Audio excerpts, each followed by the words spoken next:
Hello and welcome to the NGO News Show for the month of December. This month we're going to be looking back on some of the great things we've done over the year where the NGOs have been fighting to protect your sport, and we're going to be looking forward to 2026 where there's going to be some challenges but the NGO are fully equipped to take care of those. We're also going to look at the ongoing saga of Section 1 shotguns and firearm licensing. And among other things, we're going to be looking at the great work the NGO is doing to help fight food poverty with the Country Food Trust and have a better use for all our game meat. The National Gamekeepers organisation are delighted to once again be attending the Great British Shooting Show, which takes place between the 13th and 15th of February at the NEC in Birmingham. The Great British Shooting Show is Britain's largest show that encompasses everything to do with shooting, game shooting, clay shooting and rifle shooting. The NGO have been partners with the show for many years now, and we look forward to seeing all our members this February. It's a great thing to do after the shooting season finishes, great chance to meet up with people. The NGO stand will have special offers from our shop, branded merchandise for you to be able to acquire, as well as competitions, raffles, and you get to see all the latest developments for the shooting sector for the following season or the upcoming clay season. Great stocking filler. Tickets are available now on the Great British Shooting Show website, britishshooting.co.uk. Hiya, I'm Mike Fellows. I am the regional chair for the NGO for Somerset, and I'd just like to wish all our members a very Merry Christmas and a Happy New Year. The government have announced a Farm and Wildlife Environment Act target delivery plan, and this is significant for those involved in game shooting because those of us who are actively involved in game management are in the perfect place to help the government deliver on this plan, which has some statutory environmental targets. Some of which are getting 30 by 30, which is an increase of biodiversity across land and sea by 30% by 2030, to increase species abundance so that by 2042 it's greater than in 2022 and at least 10% greater than in 2030, and improve the Red List Index for England for species extinction by 2042 compared to the 2022 levels. All of which game managers and gamekeepers, Britain's largest privately funded group of conservationists, are in a unique position to help government deliver, and we welcome dialogue with the government to help the government achieve these targets, which is something that we're already doing on many shoots. The Farm Wildlife Action refers to approximately 100 specific actions across the Sustainable Farming Initiative, SFI, and the Countryside Stewardship Scheme, CS. These actions can be delivered by 4 broad groups according to the government documents: by providing nesting and shelter, summer food supply for species, winter food, and then creating habitat that these birds want to live in. For those of us who are involved in game management, this is exactly what we do on a day-in-day basis, and something that we'll continue to do working for Britain's nature going forward. Hello, my name's Richard Nancaro. I'm the Southwest Chairman for the National Gamekeepers organisation. Just want to wish all the NGO members a Merry Christmas and a Happy New Year. I hope the season's been good so far, and I hope that the 2026 season continues the same. All the best, and I'll speak to you soon. Thank you. On the 1st of January 2026, a new raft of general licences will come into place that allow land managers across England to protect crops, growing timber and defend human health, and also protect wild birds. So these general licences are a continuation of the licence that we've had for the last 2 years, but which needed to be reissued. And there are only a few small changes, one of which the licence will only be valid for 12 months instead of 2 years. There'll be a note on GL33 stating that decoy birds must be registered on the poultry register. So that would be your magpies and crows that you're using in larson traps or ladder traps, cage traps. Red grouse, despite currently being green listed, will be protected under GL40. And that's because there is a real concern that they could drop back to amber listed if present avian species are not controlled. Natural England also recognise the spin-off benefits of the moorland that's managed for grouse shooting. There'll also be a new condition added which aims to reduce the risk of AI by not displacing bird assemblage beyond their home range. Other than that, the general licences are broadly speaking the same as in 2024 and 2025.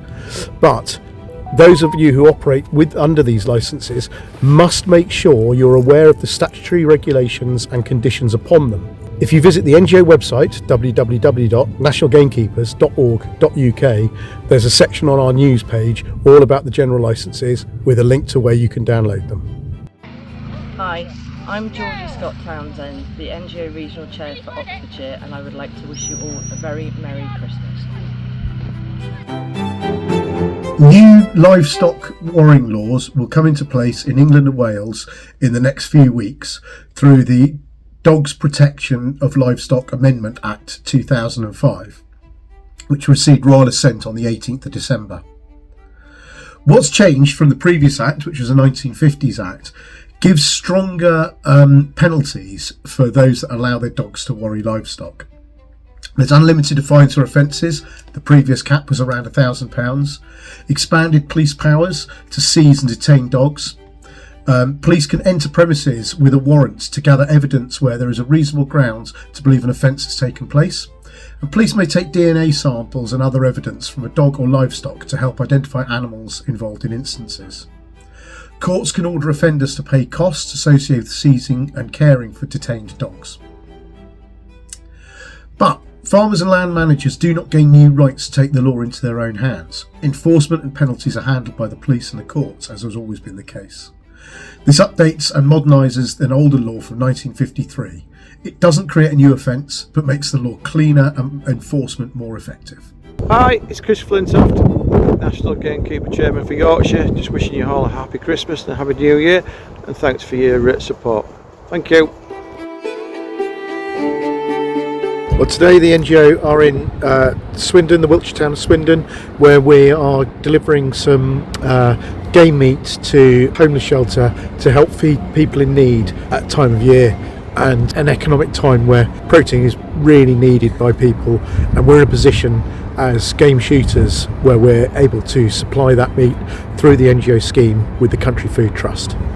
Well, just delivered the game meat, which was supplied by Nutley Sporting to the Haven Homeless Shelter in Swindon. As a shoot, you can get involved in this scheme by either being self-processing the game and sending it to homeless shelters, which by contacting the NGO we can arrange that through the Country Food Trust for you. Or you can donate as little as £5, which will feed a family for 2 or 3 days with the scheme we're doing. If you donate to the NGO, we guarantee 100% of the donation will go to producing game meat for those in need in food poverty and being a better use for our game over this winter period.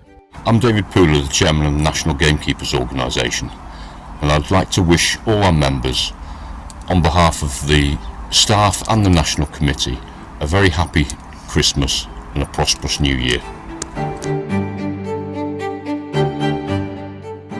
Hello, gosh, I can't actually believe it's December already. 2025 has just whizzed past the Firearms department.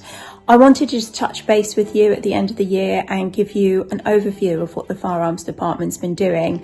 If I was to give you the full overview, we'd be here well into the new year. So a few areas that we've been supporting our members. A big part of our work in 2025 has been day-to-day support for members around firearms licensing, including applications, renewals, variations, conditions that have been put onto licenses. Often when people are worried about delays, mixed messages, or when something small has the potential to turn into something bigger. A lot of our work happens quietly, but it's been about keeping people working and taking the stress out of the process for people. One really positive outcome this year has been helping members resolve licensing issues before they've escalated. In several situations, early conversations and clear information has meant that applications have moved forward without any formal disputes, saving time, worry and effort for members and the licensing teams as well. Another win has been improving the understanding of working gamekeepers within the licensing departments. Through constructive engagement, conversations, we've been able to explain things such as time-critical pest control, deer management and rural working patterns, really helping to shift conversations towards a more practical and more proportionate decision-making. We've also supported members where things haven't quite gone to plan, helping people respond to concerns, clear up misunderstandings. In some cases, we've managed to revisit decisions that have not fully reflected the guidance. Those outcomes matter because they protect livelihoods and help reinforce fair, consistent decision making with the firearms teams. And we've looked at this at a national level as well. The NGO has continued to be enforced with decision makers, so we're able to harp on about why we need the guns. And this has helped reinforce fair, consistent decision making. We've taken part in discussions around increased scrutiny, pressure on licensing units and emerging policy themes, and we're always aiming to be constructive, a critical friend in all of these conversations, but pushing evidence-based information and really focusing what it actually means in practice. Looking ahead into the next year, we very much want to build on what's already been achieved, including our very successful Firearms Conference. We'll continue to engage directly with decision makers, lobbying where it really matters, and influencing decisions and discussions that affect our members. This means attending more meetings, strengthening relationships with our police colleagues, and making sure the day-to-day realities of gamekeeping are understood. One priority for the year ahead is earlier engagement by getting involved sooner before concerns or delays turn into formal problems. One example of this is the work we're doing around the Section 1, Section 2 firearms, and the consultations will come out and we'll be pushing that out to our members to reply. We help resolve issues by acting quickly, and it reduces stress for members, and support is better all round if we are told of things earlier. Finally, as we head into the festive period, I really want to wish everyone a very happy Christmas and a very sporting new year. Enjoy the break and the time with your families and friends. I have had, however, a few calls from this time of year from members who found themselves caught out with roadside checks, which could be easily avoided. Drink driving is something that's taken very seriously in firearms licensing, and as certificates we are held to a much higher standard because we can lose our license, and so they really look at our judgment and our decision making. So please just be aware of this. Drinking, driving and alcohol just does not go together with firearms. But I do really hope that many of you get a chance to have a well-earned rest.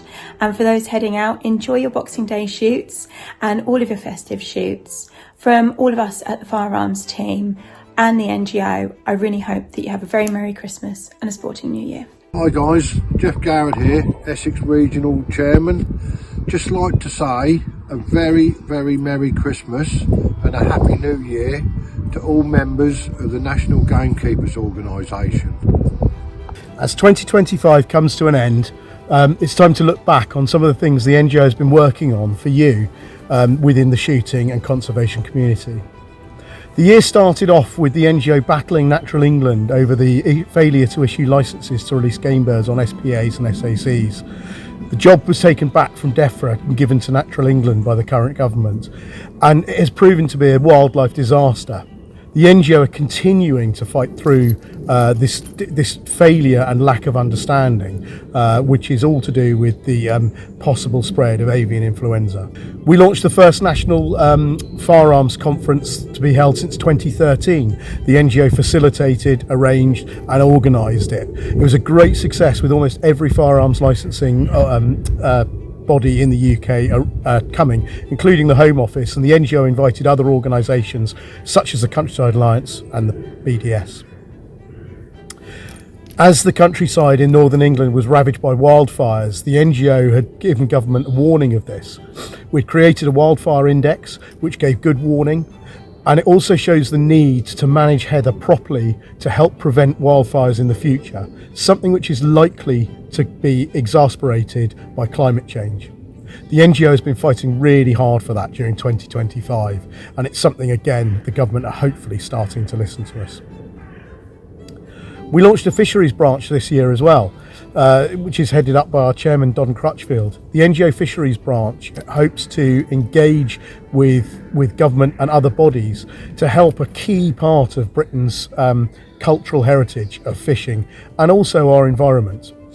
Many game estates have fisheries of one description, and many gamekeepers are responsible for looking after those. So it made absolute sense for the NGO to be involved. The NGO Deer branch has continued to help with the rewriting of the best practice guides through the Deer Initiative, and that's something we strive to carry on doing. Our regional groups have been active all over the country, and hopefully as you as members will be able to get involved with more things we do. Some of the educational events we did was the Great Yorkshire Show, which is 130,000 people, which don't necessarily have anything to do with the countryside, and they get to engage with, meet gamekeepers and game management of all different descriptions. Going forward, we're going to continue taking the fight to the government. We're going to continue spreading the message that gamekeepers are the UK's largest group of privately funded conservationists, and we make a real difference for good. Happy New Year, everybody. Season's greetings. Look forward to 2026. Let's be positive. Thank you for watching this month's NGO newscast. You could join the NGO by visiting our website at www.nationalgamekeepers.org.uk. Enjoy the rest of your season.